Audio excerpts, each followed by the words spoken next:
exploding and started hitting me in the face, and I got cut up and took off a chunk of my nose, and it hit me all around the eye. You know, it's the stunt stuff. You know, they were shooting.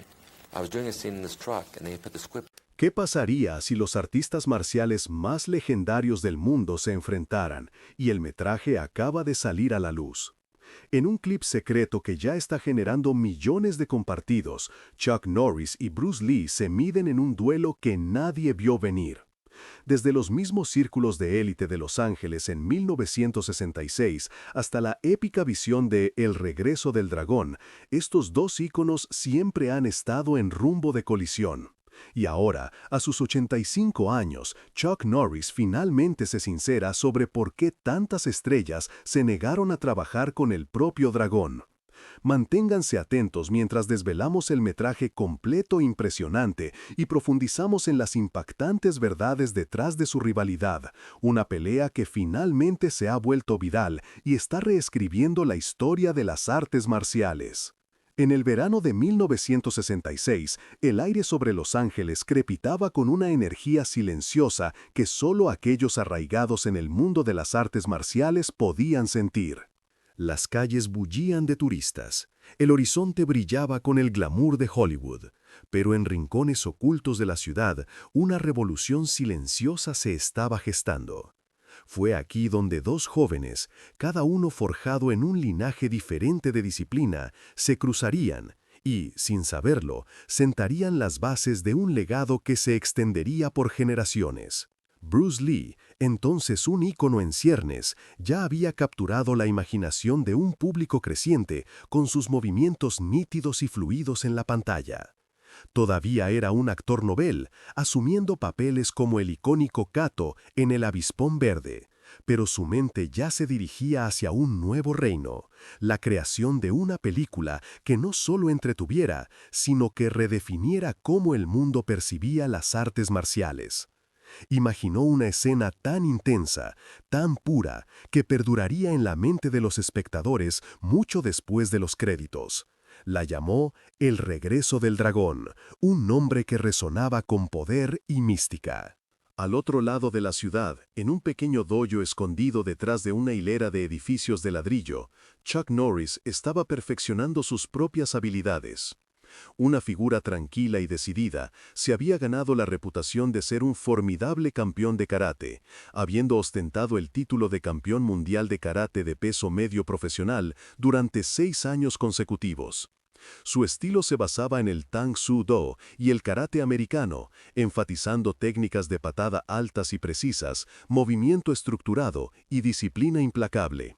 Era la encarnación del rigor y el control, un hombre que podía detener a un oponente en medio de un ataque con un solo movimiento.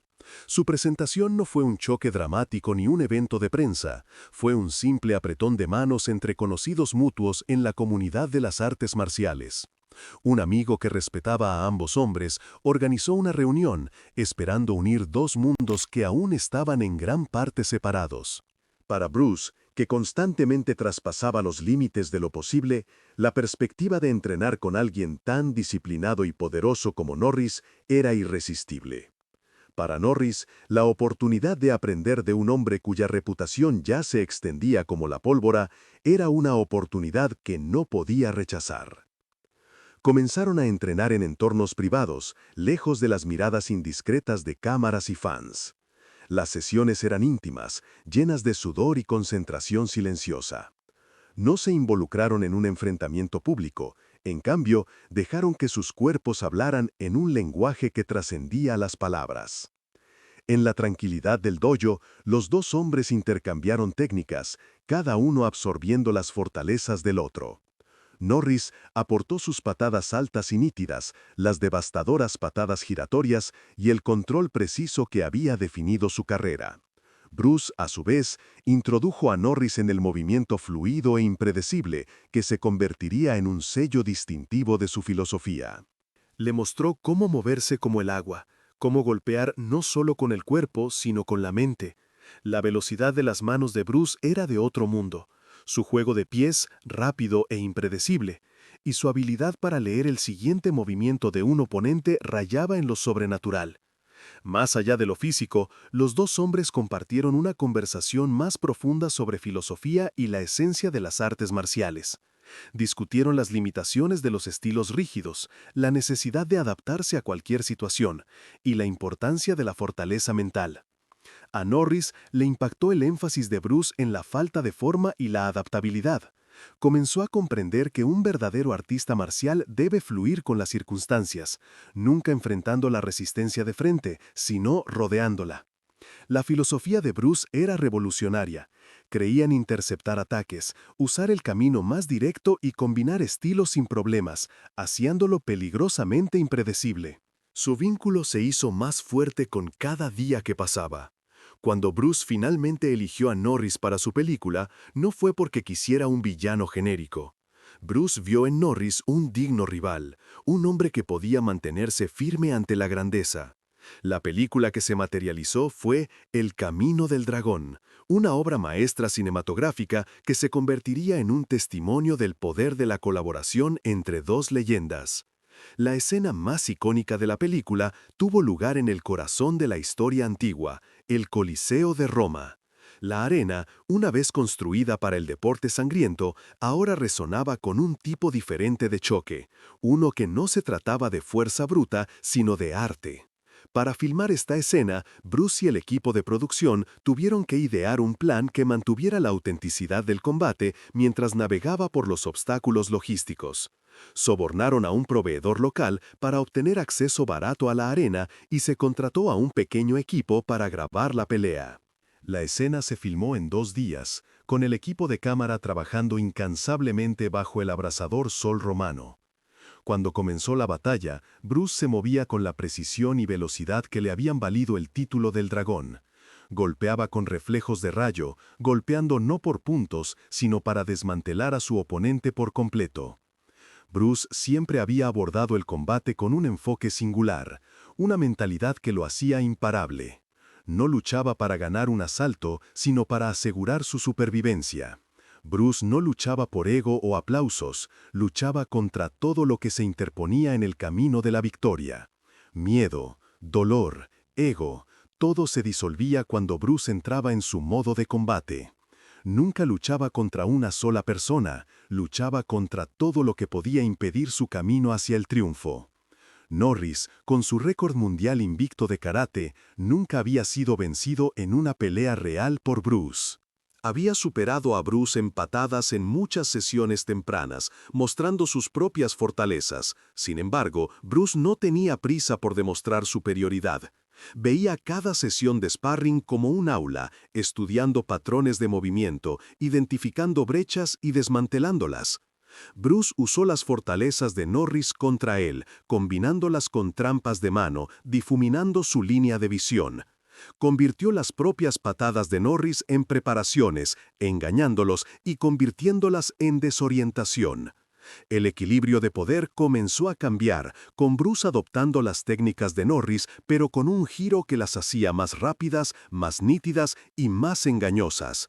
Las combinó con una mezcla inesperada de estilos, añadiendo una nueva capa de complejidad que hacía que sus movimientos parecieran los de un fantasma, pensando 10 pasos por delante. El duelo del Coliseo se convirtió en una meditación sobre el combate. La pelea no fue un espectáculo llamativo, sino una meditación despojada de artificios sobre filosofía y movimiento. Bruce, en el papel del dragón, fue la encarnación de la flexibilidad sobre la fuerza, la autoexpresión sobre la repetición mecánica. Desmanteló la forma de Norris no solo física, sino ideológicamente, ilustrando el triunfo de la adaptabilidad sobre el poder puro. La escena terminó con Norris cayendo, pero con una sonrisa en su rostro, un testimonio del respeto que sentía por Bruce y la reverencia que se había arraigado con el tiempo. En los años que siguieron, la escena perduró en la memoria colectiva de los entusiastas de las artes marciales. Se convirtió en una clase magistral de coreografía, un testimonio del arte del combate. La visión de Bruce se había realizado, pero su vida fue truncada antes de que pudiera cosechar plenamente los frutos de su trabajo. En 2015, Cuando Chuck Norris, ahora de 85 años, habló abiertamente sobre las razones detrás del miedo de Hollywood a Bruce Lee, su voz llevaba el peso de décadas de experiencia. Explicó que Bruce no solo había sido una estrella de cine, sino una fuerza de la naturaleza, cuya presencia en la pantalla y en la vida exigía respeto. Muchos actores de esa época se negaron constantemente a trabajar con Bruce, lo que solo amplificó los encasillamientos que limitaron su influencia en Hollywood. La sincera confesión de Norris, Bruce me habría ganado, conmocionó a fans de todo el mundo.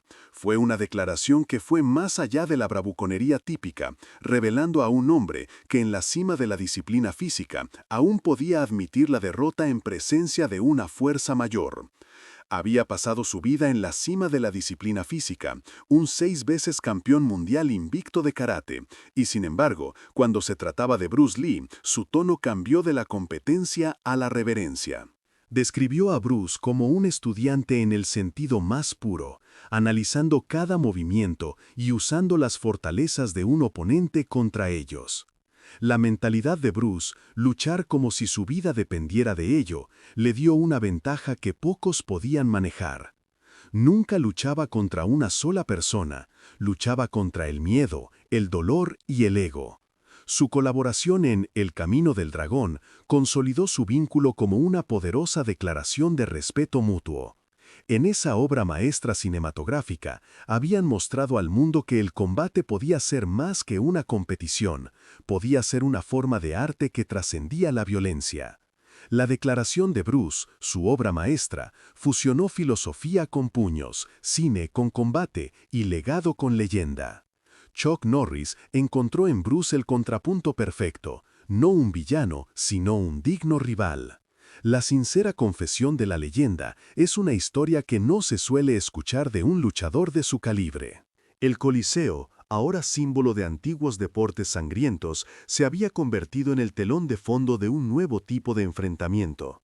Las antiguas piedras resonaban con un tipo diferente de violencia, una que trascendía la brutalidad física y se acercaba a algo parecido a la meditación sobre el movimiento. Para Bruce, la pelea fue una declaración final, una afirmación de que su filosofía perduraría más allá de su presencia física. Para Chuck, fue un honor haberse mantenido firme ante la grandeza, incluso en la derrota, y haberse marchado con una sonrisa y un profundo respeto por un hombre al que consideraba el dragón. En la tenue luz del estudio, donde las cámaras flotaban como ojos vigilantes, Bruce Lee se movía no como un intérprete, sino como una fuerza de la naturaleza. Cada uno de sus gestos conllevaba años de práctica disciplinada, una confianza silenciosa que eclipsaba la ostentosa bravuconería que se había convertido en el sello distintivo de muchas estrellas de Hollywood de la época. Fue esa autenticidad lo que primero causó revuelo en la industria. Cuando Bruce hacía una pausa, con su respiración constante, el aire parecía vibrar con la intensidad de alguien que había convertido lo físico en una filosofía viva. Para aquellos que se habían acostumbrado a los guiones y los golpes ensayados, su presencia destrozó la ilusión de que un set de filmación pudiera seguir siendo un mero escenario. Actores que una vez parecieron abiertos a la idea de una colaboración, se encontraron mirando un horno que amenazaba con consumir las cómodas fachadas de su oficio. No se retiraron porque Bruce fuera difícil, ni porque exigiera perfección, simplemente era demasiado real. Desmanteló cada capa de pretensión, revelando el frágil andamiaje de un set que dependía de la teatralidad superficial. El enfoque revolucionario de Bruce fue más allá del tatami o la cámara. La filosofía Jeet Kune Do que cultivó era una fusión de fluidez y principio, un sistema que trataba el cuerpo como una extensión de la mente. En lugar de una secuencia rígida de movimientos, el Jeet Kune Do enseñaba a los practicantes a percibir el espacio como un diálogo abierto, una oportunidad para que cada instante respondiera con la forma más eficiente. Este enfoque hizo eco de la forma en que Bruce coreografiaría más tarde la pelea en El Camino del Dragón, una conversación de cuerpos, una serie de gestos que hablaban más fuerte que las palabras. Los puristas de Oriente, atados por la tradición, vieron este nuevo sistema con sospecha. Lo consideraron una afrenta a las disciplinas establecidas, una traición a siglos de técnica que exigía repetición y precisión mecánica. Pero para Bruce, y para los pocos que quisieran escuchar, el Jeet Kune Do no era una traición sino una evolución, un paso hacia un ideal donde el movimiento es tanto intencionado como elegante. Chuck Norris, con sus pulidas rayas de karate y su disciplina inquebrantable, entró en este mundo como un compañero contemporáneo que podía tender un puente entre las artes marciales americanas tradicionales y la filosofía vanguardista de Bruce. Sus encuentros en el tatami fueron menos una rivalidad que un intercambio mutuo de conocimientos. El historial de Chuck en el karate competitivo, su profundo conocimiento de las katas y la aplicación medida de la fuerza complementaba la fluidez filosófica de Bruce. Cuando practicaban sparring, el choque de estilos creó una síntesis que ninguno de los dos podría lograr por sí solo. Chuck, que había forjado su reputación a través de años de competición, se encontró humillado e inspirado por la habilidad de Bruce para fusionar velocidad, estrategia y espiritualidad en un solo golpe. Bruce, a su vez, apreciaba la disciplina de Chuck, reconociendo que la fuerza constante y mecánica podía servir de contrapunto a su propio flujo dinámico. Esta asociación, forjada en el calor del estudio y el ritmo del dojo, cimentó una relación basada en el sudor, el respeto mutuo y un deseo compartido de traspasar los límites de lo que un artista marcial podía ser. La decisión de unir a estos dos titanes en pantalla llegó en 1972, en circunstancias tan improbables como profundas. El Camino del Dragón fue concebida como un proyecto de pasión personal, una película destinada a resonar con el público asiático y producida con un presupuesto modesto que desmentía la ambición de sus creadores. Filmada en Roma, el telón de fondo de la antigua arquitectura romana le dio un atractivo exótico que complementaba el arte marcial de sus protagonistas. El duelo culminante, escenificado en el corazón del Coliseo, se convirtió en el momento definitorio de la película, un espectáculo que transformó el cine en un escenario vivo donde cada puñetazo y bloqueo tenía un peso más allá del mero espectáculo. La coreografía, una danza de fuerza bruta y precisión elegante, mostró las fortalezas complementarias del Jeet Kune Do de Bruce y los fundamentos del karate de Chuck. Cada movimiento, cada pausa en la pelea fue un testimonio de su profundo entendimiento mutuo, un intercambio de filosofías que convirtió la escena en una lección viva. El impacto de esa única escena se extendió de formas que ni siquiera los cineastas podrían haber predicho.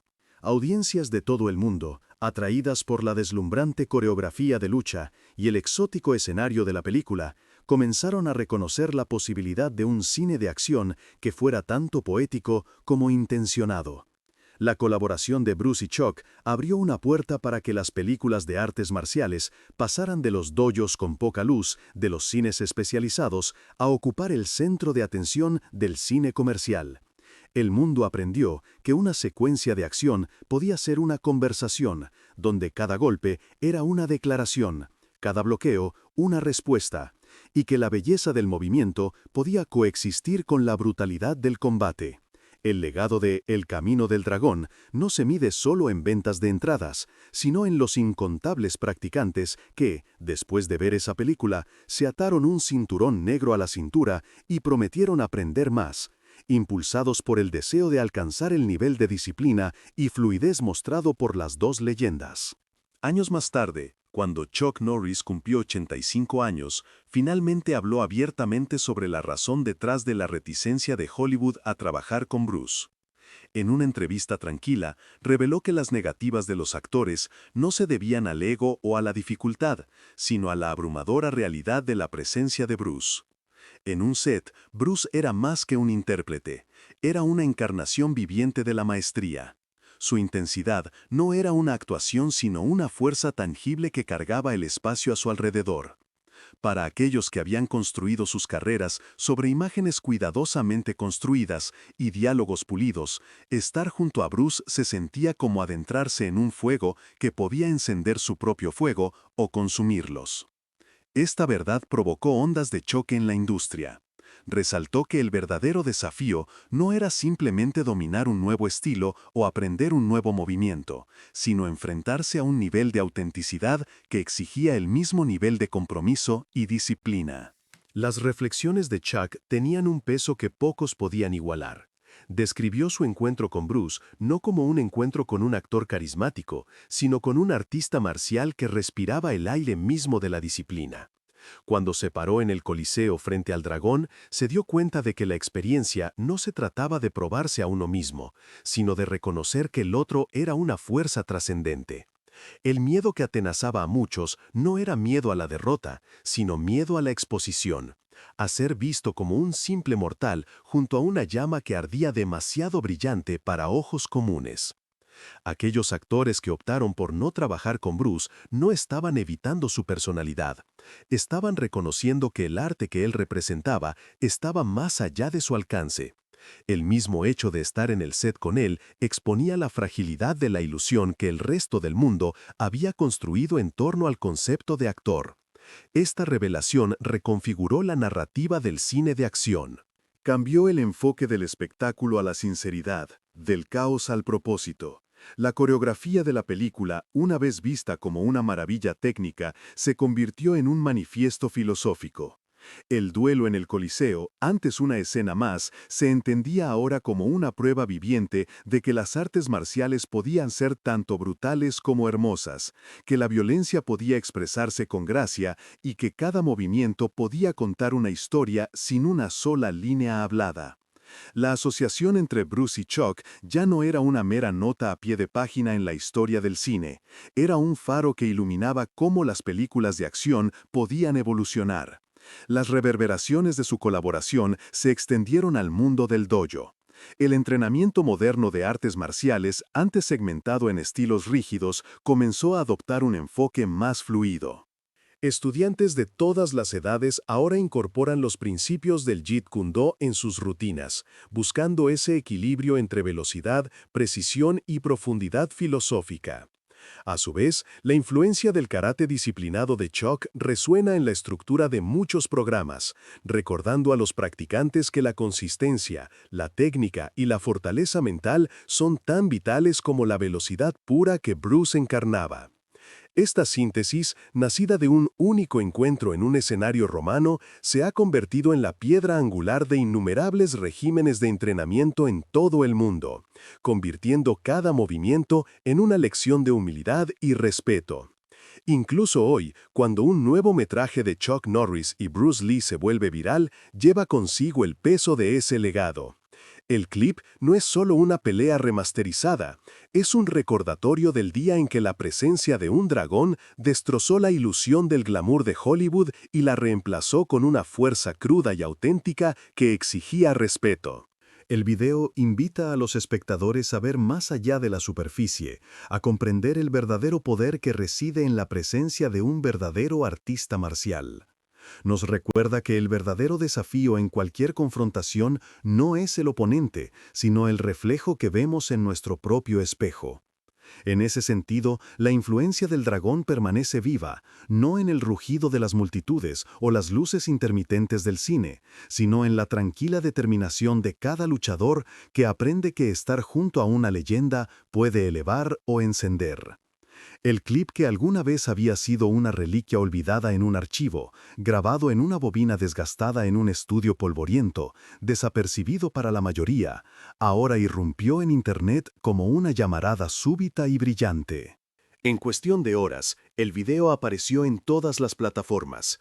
Miniaturas de YouTube parpadeando con la mirada feroz de Bruce Lee, bucles de TikTok de la postura precisa de Chuck Norris y feeds de Twitter salpicados de comentarios que iban desde la reverencia hasta el desconcierto. El mundo no solo había visto una pelea, había sido testigo de la convergencia de dos mitos vivientes, un momento singular que parecía trascender el tiempo y el lugar. Personas que nunca habían pisado un gimnasio se encontraron deslizando el metraje, sus dedos desplazándose mientras los ecos de las antiguas piedras del Coliseo parecían reverberar en sus modernas habitaciones. En foros dedicados a la filosofía de las artes marciales, surgieron hilos con títulos como ¿Compartieron Lee y Norris realmente un coliseo? ¿O la lección invisible de la presencia del dragón? Incluso los escépticos, que inicialmente descartaron el clip como un truco escenificado, comenzaron a involucrarse, haciendo preguntas sobre la autenticidad del movimiento, la coreografía y el concepto mismo de un artista marcial real en la era del espectáculo de Hollywood. El auge viral hizo más que simplemente llamar la atención sobre una vieja pelea, encendió un renacimiento en cómo la gente percibía la disciplina misma. El metraje fue diseccionado, línea por línea, golpe por golpe. Los comentaristas compararon los rápidos jabs de Lee con los bloqueos deliberados y potentes de Norris, señalando cómo cada acción hablaba de una filosofía diferente. El enfoque de Lee, a menudo descrito como Jeet Kune Do, parecía ser menos sobre una técnica establecida y más sobre una mentalidad adaptativa, una fluidez que reflejaba la forma en que el agua se amolda alrededor de los obstáculos. El método de Norris, arraigado en el linaje disciplinado del karate, reveló una perfección casi mecánica, una precisión que parecía honrar la estructura incluso en medio del caos. Internet, esa vasta ágora digital, convirtió el clip en una experiencia comunitaria. En un solo día, miles de fans publicaron sus propias interpretaciones, algunos citando las famosas palabras de Lee: "Sé sin forma, como el agua", mientras otros hacían eco del firme compromiso de Norris de noquear al enemigo antes de que se acerque. Un meme estalló, mostrando a los dos íconos uno al lado del otro, con un subtítulo que decía: "Cuando el dragón se encuentra con la serpiente, el mundo contiene la respiración". Incluso los luchadores profesionales comenzaron a hacer referencia al video en sus biografías de redes sociales, compartiéndolo como un mantra personal de humildad y respeto. Más allá de los ámbitos de la conversación en línea, la influencia del clip se filtró en los espacios físicos. Escuelas de artes marciales que durante mucho tiempo habían seguido currículos rígidos se encontraron revisando sus métodos de enseñanza. En un renombrado dojo de California, el instructor principal publicó un breve clip del juego de pies de Lee en la red interna de la escuela, usándolo como estudio de caso en una lección titulada Adaptación dinámica.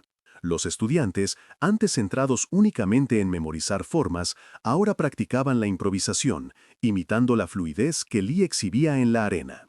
Mientras tanto, una academia de karate en Seúl comenzó a integrar simulacros de acondicionamiento más rigurosos que reflejaban el énfasis de Norris en la velocidad y la potencia, señalando cómo la combinación de estos dos estilos podía crear un luchador más equilibrado. Las reverberaciones no se limitaron al ámbito físico. Estudiantes de filosofía en universidades de todo el mundo comenzaron a citar el clip en trabajos sobre ética e identidad. Un profesor de filosofía oriental en Tokio utilizó el metraje como ayuda visual en una conferencia sobre el concepto budista de no apego, trazando paralelismos entre el énfasis de Lee en el desapego y el movimiento fluido que exhibía. En una clase de historia del arte en una universidad de Brasil, se mostró el clip para ilustrar cómo la representación cinematográfica puede moldear la memoria colectiva, con estudiantes analizando cómo la iluminación dramática y el diseño de sonido amplificaron el significado simbólico del duelo.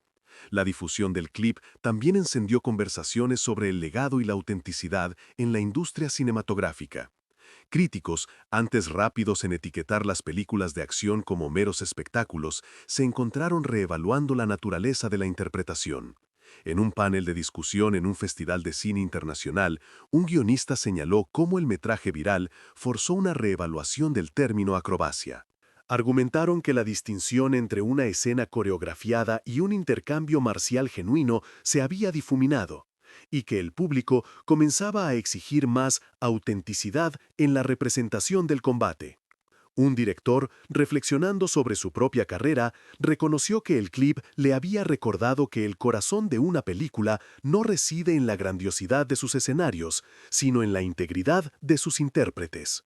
A medida que el video continuaba circulando, también se convirtió en un símbolo de resiliencia. Influencers de redes sociales que habían perdido porciones significativas de su audiencia debido a cambios de plataforma comenzaron a inspirarse en la inquebrantable dedicación de Lee y Norris. Publicaron carretes motivacionales, combinando clips de la pelea con mensajes sobre la perseverancia, animando a sus seguidores a mantener la disciplina, mantenerse fieles. El clip viral, por lo tanto, se convirtió en más que un artefacto histórico. Se transformó en una fuente viva de empoderamiento para una generación que lidia con la incertidumbre. Además, el impacto del clip también se sintió en el ámbito de la educación. En escuelas rurales de toda la India, los maestros utilizaron el metraje como herramienta narrativa, tejiendo lecciones sobre coraje, respeto y humildad en su currículo. La imagen de dos figuras imponentes enfrentándose en una antigua arena sirvió como metáfora de los desafíos diarios que enfrentan los estudiantes, ya sea en lo académico o en la vida personal. La lección era clara. Uno solo puede crecer cuando se enfrenta a un oponente, y el verdadero triunfo no reside en vencer al otro, sino en dominarse a uno mismo. Mientras tanto, el lado comercial de las artes marciales también experimentó un cambio sutil. Las líneas de merchandising con los dos íconos vieron un aumento en la demanda. Se lanzaron figuras de acción de edición limitada, uniformes réplica e incluso una línea de equipo táctico comercializado bajo el eslogan «Lucha como una leyenda», a raíz de la popularidad del clip.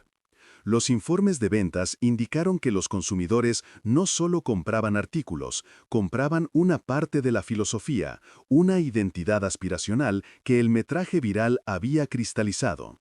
En paralelo, un grupo de cineastas se embarcó en un proyecto para crear un documental que explorara el legado de Lee y Norris, comenzando con el mismo clip que se había convertido en un fenómeno global. Entrevistas con veteranos de la industria cinematográfica, historiadores y académicos de artes marciales se intercalaron con recreaciones del duelo. La narrativa profundizó en el contexto cultural de los años 70, los cambios sociales que moldearon los viajes de los personajes y cómo la colisión de sus filosofías influyó en una generación de cineastas. El proyecto tenía como objetivo mostrar que el clip viral no fue un incidente aislado, sino parte de un continuo donde el cine y las artes marciales siempre se habían entrelazado. Cabe destacar que el clip también provocó una introspección entre los artistas marciales de mayor edad que habían pasado décadas enseñando. Un instructor senior de un dojo japonés, que había visto el metraje por primera vez cuando era un adolescente, recordó sus primeros días en el tatami, donde su instructor había hablado de respeto por el oponente. Ahora veía cómo el metraje hacía eco de esa lección a una escala mayor. Inició un rincón de la leyenda semanal en su dojo, donde los estudiantes veían el clip y discutían cómo sus lecciones se aplicaban a su propio entrenamiento. Esta práctica fomentó un sentido de comunidad, recordando a los estudiantes que eran parte de un linaje que honraba tanto la disciplina como la fluidez.